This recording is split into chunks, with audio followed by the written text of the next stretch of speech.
Students, तो जैसा मैंने बोला था कि इंक्रीजिंग डिक्रीजिंग के इंट्रो के बाद मैं एक या दो वीडियो और बनाऊंगी जिसमें हम अपने एक्स्ट्रा क्वेश्चंस को अटेम्प्ट करेंगे।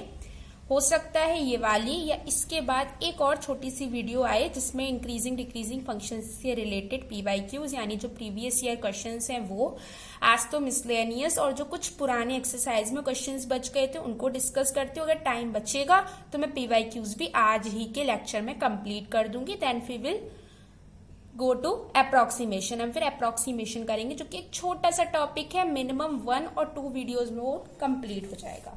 तो आज का हम शुरू करते हैं। सबसे पहला क्वेश्चन हमारे में दिया हुआ है, एक फंक्शन दिया हुआ है tan inverse sin x plus cos x। इसको हमें प्रूफ करना है कि ये फंक्शन हमेशा एक स्ट्रिक्टली इंक्रीजिंग फंक्शन होगा। इंक्रीजिंग रह गया 0 to π/4 तक के इंटरवल के लिए, ये हमें प्रूफ करना है। इंक्रीजिंग मेरा लिखने से रह गया है, सॉरी उसके लिए। तो सबसे पहले क्या करेंगे, of course F dash x निकालेंगे हम। तो हमने एफ डैश एक्स निकालने की कोशिश करी कि एफ डैश एक्स क्या आता है। सबसे पहले वो देखते हैं क्या आ रहा है। मैंने लिया एफ डैश एक्स, ठीक है। tan इनवर्स x का 1/1 प्लस एक्स स्क्वायर होता है, तो मैंने simply sin x plus cos x का होल स्क्वायर ले लिया। अब इसका अगेन करेंगे तो ये cos x minus sin x का हो जाएगा। अच्छा, एक इंपॉर्टेंट बात जो कि समझने की है, यहाँ पे नीचे वाला टर्म क्या कभी नेगेटिव हो सकता है? क्या sin x plus cos x का होल स्क्वायर 0 से बड़ा ही होगा? वो नेगेटिव हो नहीं सकता, ठीक है। अब उसमें भी 1 प्लस हो रहा है, नेगेटिव माइनस होता तो हम सोचते भी प्लस हो रहा है। इसका मतलब नीचे का टर्म तो हमेशा पॉजिटिव रहना ही है, यानी 0 से बड़ा रहना ही है। अब बात जो डिपेंड करेगा इस पूरे एफ डैश एक्स के साइन पे, वो डिपेंड करेगा cos x minus sine x कि वो कैसा है, वो पॉजिटिव है या नेगेटिव है। अगर वो नेगेटिव होगा तो F dash x less than 0 होगा, otherwise F dash x greater than 0 होगा। मैंने अपनी प्रीवियस लेक्चर में इस बात को बताया था कि cos x 0 से π/4 तक cos x डोमिनेट करता है और π/4 से π/2 तक sin x डोमिनेट करता है। तो अगर cos x minus sine x है और cos x डोमिनेट कर रहा है तो ऑफकोर्स जब cos x sin x पे डोमिनेट कर रहा है, it means cos x minus sin x of course positive ही होगा, क्योंकि cos x की वैल्यू 0 से π/4 तक हमेशा sin x से बड़ी ही होती है। ये बात ट्रिकी थी, हम सीधे इसमें ऐसे बोलेंगे कि अगर x belongs to 0 to π/4, it means cos x always greater than sin x, means cos x minus sin x is always greater than 0. It means that is f dash x is always greater than 0. और अगर वो f dash x greater than 0 है, it means it's an increasing, strictly increasing function, that is fx on the interval of 0 to π/4. बस पुराना पता होना चाहिए था कि cos x कब डोमिनेट करता है, बस। और जाहिर सी बात है यार, जब वो पहले ही क्वेश्चन बोल रहा है कि हमको ये दिखाना है कि स्ट्रिक्टली इंक्रीज करेगा, इस तरीके के क्वेश्चन तो सबसे अच्छे होते हैं। तो तुम्हें कहीं ना कहीं वो क्लू ढूंढना है, उस पूरे फंक्शन को पॉजिटिव दिखाना है। अब कैसे दिखाओगे, बस वो आना चाहिए। ये तो हमें पहले ही से पता है कि वो पॉजिटिव तो है ही, लेकिन कैसे दिखाओगे क्वेश्चन में, वो आपके ऊपर डिपेंड करता है, ठीक है। चले अब हम अपने नेक्स्ट क्वेश्चन पे चलते हैं। नेक्स्ट क्वेश्चन हमारा ये है 4 sin x minus 2x minus x cos x। इसमें हमको जो स्ट्रिक्टली इंक्रीजिंग का इंटरवल है वो, स्ट्रिक्टली डिक्रीजिंग का जो इंटरवल है वो दोनों निकाल के तैयार करनी है, जैसा हमने पहले क्वेश्चंस में किया था। ये एक मिसलेनियस का क्वेश्चन है, थोड़ा अच्छा क्वेश्चन है, इसलिए मैं करा दे रही हूँ। अच्छा, मैं सबसे पहले क्या करती हूँ, मेरे को ना यहाँ पे एक चीज दिख रही है, मैं आसान बना सकती हूँ। मैं क्या करूंगी, मैंने भी fx ही लिया।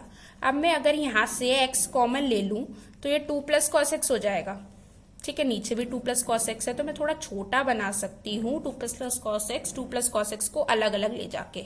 तो ये 4 sin x 2 plus cos x को नीचे ले लो और उधर का 2 प्लस cos x ऊपर से कट जाएगा, यानी ये बचेगा, ठीक है। अब मैं f डैश x लूंगी, मैंने f डैश x ले लिया। यहाँ पे क्या लगेगा, क्वेश्चन रूल लगेगा, मैंने क्वेश्चन रूल लगा दिया। 2 प्लस cos x का whole square, 2 plus cos x हो गया। 4 sin x का क्या हो जाएगा, 4 cos x हो जाएगा, माइनस 4 sin x हो जाएगा, और 2 प्लस cos x का क्या हो जाएगा, माइनस का sin x हो जाएगा, यानी प्लस 4 sin स्क्वायर x हो जाएगा। और माइनस का x माइनस का 1 हो जाएगा। अब यहां मैंने अगर 4 टू जा 8 cos x, 4 cos square x plus 4 sin square x 4 हो जाएगा, क्योंकि cos square x plus sin square x 1 होता है। तो 8 cos x plus 4 upon 2 plus cos x का होल स्क्वायर। अब निकालने के लिए आप इस पूरे फंक्शन को किसके इक्वल करोगे? 0 के इक्वल करोगे। बस हमने उस 0 के उस फंक्शन को, पूरे फंक्शन को 0 के इक्वल कर दिया। अब क्या करेंगे हम इसमें? ये हमने इक्वल्स टू 0 कर दिया पूरा। अब हम क्या करते हैं, ये 1 इधर चला जाएगा, ठीक है। और यहाँ क्या बचेगा? 4 कॉमन ले लू मैं तो 2 cos x प्लस 1 बचेगा, और नीचे क्या बचेगा? 2 प्लस cos x का होल स्क्वायर बचेगा, और इक्वल्स टू 1 हो जाएगा। यही बात होगी। अंदर अब मैं सॉल्व करना शुरू करूंगी। 8 cos x प्लस 4 उधर ले जाऊंगी मैं, तो ये स्क्वायर खोलूंगी तो 4 plus cos square x plus 4 cos x हो जाएगा। cos 4 से 4 गया, cos square x equals to कितना हो जाएगा? 4 cos x हो जाएगा। और मैं अगर cos x कॉमन ले लूं तो cos x minus 4 equals to 0 हो जाएगा। इतना क्लियर है? cos x minus 4 equals to क्या हो गया? 0 हो गया। अच्छा, अब दो ऑप्शन है, या तो cos x minus 4 equals to 0 है, cos x 0 है। cos x minus 4 equals to 0 नहीं हो सकता, क्योंकि आप इस बात को बहुत अच्छे से जानते हो कि cos x की वैल्यू हमेशा -1 से 1 तक लाई करती है, वो 4 नहीं हो सकती। तो एक ही पॉसिबिलिटी है कि cos x 0 हो सकता है। अच्छा, अगर आपको क्वेश्चन में लिमिट दी हुई है तो हम उस हिसाब से x डिसाइड करते हैं, क्योंकि थीटा में तो काफी सारे x हो सकते हैं। एक नंबर पे भी काफी सारे थीटा पे या काफी सारे एंगल्स पे वो ट्रिग्नोमेट्रिक फंक्शन उस वैल्यू को रिपीट करता है। बट जब हमको कुछ नहीं दिया है, कोई लिमिट नहीं दी है, तो हम 0 से 2 पाई तक के लिए पूरा करके दिखाते हैं, उसके आगे का नहीं करते। और अगर आपको दिया है 2 पाई, 4 पाई, पाई बाई 2, तो आप उस हिसाब से करिए, ठीक है। तो एक तो हो जाएगा हमारे पास पाई बाई 2, और एक हो जाएगा 3 पाई बाई 2, 0 से 2 पाई तक, जिसमें cos 0 हो जाता है। वो दो इंटरवल पे होता है, इस पे और इस पे। अब बस हम इसी ही को अपनी उस लाइन पे प्लॉट करेंगे और फिर वैल्यूज डाल डाल के देखेंगे कि किसके लिए पॉजिटिव आ रहा है, किसके लिए नेगेटिव आ रहा है। मेरी यहाँ पे कंप्लीट हो गया है पेज। में काम करती हूँ, ऊपर जगह मैं ऊपर कर दे रही हूँ, वो आपको नहीं प्रॉब्लम आएगी। तो मेरे पास 2 पॉइंट आए हैं, पाई बाई 2 आया है, 3 पाई बाई 2 आया है। जब हम एंगल प्लॉट करेंगे, एंगल इन्फिनिटी तो होता नहीं है, माइनस इन्फिनिटी तो होता नहीं है। 0 से 2 पाई तक के लिए कंसीडर करो तो ऑफकोर्स 0 प्लॉट करेंगे, पाई बाई 2 प्लॉट करेंगे, 3 पाई बाई 2 प्लॉट करेंगे। यहाँ पे कुछ चीजें बतानी थी मुझे, इसलिए मैंने इस क्वेश्चन को कराया आपको। आपके पास ये पूरा आ गया, ठीक है। अब 0 से पाई बाई 2 के बीच में आप 1 या 2 डाल के एफ डैश एक्स में देख लो कि वो कैसा आ रहा है। एफ डैश एक्स हमारा ये है, या ये ले लो, ये है हमारा एफ डैश एक्स। मैंने 0 से पाई बाई 2 के बीच में पाई बाई 4 डाल के देखा, तो कॉस, या फिर उससे भी अच्छा आप पाई बाई 6 डाल के देख लो। आपने पाई बाई 6 यहाँ पे डाला, यानी cos pi by 3, sorry, cos 60 की वैल्यू 1/2 होती है ना, आपने यहाँ पे 1/2 डाला, तो 1/2 8 into 1/2 4, 4 plus 4 8 upon 2 plus 1/2 of course 5/2, यानी वो ऑफकोर्स 1 से बड़ा ही आएगा। और -1 करेंगे हम तो वो कहीं ना कहीं पॉजिटिव ही रहेगा, नेगेटिव नहीं होगा। इसका मतलब यहाँ पे तो ये इंक्रीज करेगा। अब पाई बाई 2 से 3 पाई बाई 2 तक आप पाई डाल लो, तो 8 पाई, कॉस पाई की वैल्यू -1 होती है, 4 माइनस 8 माइनस का 4, तो ये नेगेटिव होगा। देख लीजिए आप, नेगेटिव ही होगा। और इसी तरह अगर मैं 3 पाई बाई 2 से 2 पाई के बीच में किसी भी नंबर को डालूंगी तो ये पॉजिटिव ही होगा। आप देख लेना, सब कुछ कराना जरूरी नहीं होता है, थोड़ा बहुत तो आप अपने आप प्लॉट कर सकते हैं कि एफ डैश एक्स की वैल्यू पॉजिटिव आ रही है, नेगेटिव आ रही है। मैंने आपको 1 2 करा लिया, तीसरा आप करके देख सकते हैं। तो यहाँ पे इंक्रीज होने के 2 इंटरवल बने, 0 से pi by 2 union, 3 pi by 2 to 2 pi, और डिक्रीज होने के 1 इंटरवल बना पाई बाई 2 से 3 पाई बाई 2 में। एक बार लिख देती हूँ, 0 से पाई बाई 2 यूनियन, इस तरह ही लिखते हैं, ध्यान रखिए, ये 2 पाई, और ये हमारा डिक्रीज होने का पाई बाई 2 3 पाई बाई 2। ये हो गया हमारा इंक्रीज और ये हो गया हमारा डिक्रीज। अब हमारा नेक्स्ट क्वेश्चन, अब हमारा ये क्वेश्चन है कि function F x log sine x दिया हुआ है। ये एक लॉग साइन एक्स के लिए क्वेश्चन है, एक लॉग कॉस एक्स के लिए क्वेश्चन, मैं दोनों कराऊंगी। और दोनों ही हमको एक्सरसाइज में दिए हुए हैं, जो इंक्रीजिंग डिक्रीजिंग की एक्सरसाइज है उसमें मैं आपको दोनों करके बताऊंगी, लेकिन उसमें थोड़ा क्वेश्चन डिफरेंट है, मैं पूरा बताऊंगी क्या है। लेकिन जो पहले log sin x के लिए क्वेश्चन लिखा है मैं उसको बताती हूँ। मैंने f' किया इसका, तो log sin x का मैं करूंगी तो 1/sin x होगा, और sin x का अगन cos x होगा, तो cos x/sin x हमारा cot x आ गया। ठीक है, ये इंटरवल निकालने वाले क्वेश्चन नहीं है, इसमें आपको बस प्रूफ करना है। अच्छा, कोई भी ट्रिग्नोमेट्रिक फंक्शन ऑफकोर्स 0 से π/2 तक के लिए हर ट्रिग्नोमेट्रिक फंक्शन पॉजिटिव होता है, तो cot x भी पॉजिटिव ही होगा। और जब cot x पॉजिटिव है इट मीन्स f' 0 से बड़ा होगा, और अगर f' 0 से बड़ा है इट मीन्स cot x 0 से π/2 तक के लिए स्ट्रिक्टली इंक्रीजिंग होगा, और वो ही था, वो मैंने दिखा दिया।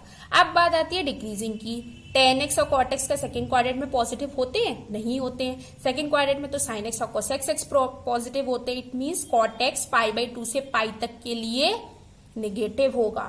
It means f' less than 0 होगा। इसका मतलब ये फंक्शन डिक्रीजिंग करेगा या डिक्रीज करेगा π/2 से π तक के लिए। ठीक है, अच्छा बहुत आसान सा क्वेश्चन था, कोई इसमें ट्रिक नहीं है।